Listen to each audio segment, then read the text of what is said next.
কখন আসলি মা? আমি আবার এই সৈন্য কোথাও যাই নাকি, সুজা তোর কাছেই তো আসি। খাওয়া দাওয়া করিসনি নাকি? চোখ মুখের কি অবস্থা করেছিস? জানিস তো লরি চালা, একটু একটু রাত তো যাইতে হবে। ও সব বাদ দে তো, অনেক খিদে লেগেছে। লে খাবার দাবার। তোর খারাপ লাগে না সব কাজ করতে? কি করব বল, কাজ না করলে কি পেট চলবে? তুই শুধু এসব ছেড়ে দিয়ে আমার হাত ধর, আমি তোকে রানী করে রাখবো। এই কথাগুলো গল্পে শুনতে ভালো লাগে রে, বাস্তবে হয় না। আমি তোকে বিয়ে করে তোর সাথে সংসার করতে চাই। আমার মতো মেয়ের সঙ্গে তুই সংসার করবি? ওরা আমাকে কিনে রেখেছে, ওরা আমাকে কোনোদিন এখান থেকে যেতে দেবে না। আমি তোকে এখান থেকে নিয়ে যাবোই।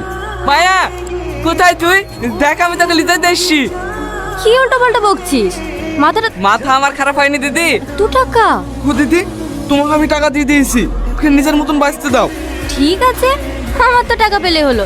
যা মায়া, তোর নাগরের সাথে অ্যাশ কর। আজ থেকে আমাদের নতুন জীবন শুরু হোক। আমি তোর গায়ে ওই নোংরা শহরের হাওয়া আর লাগতে দেবো না।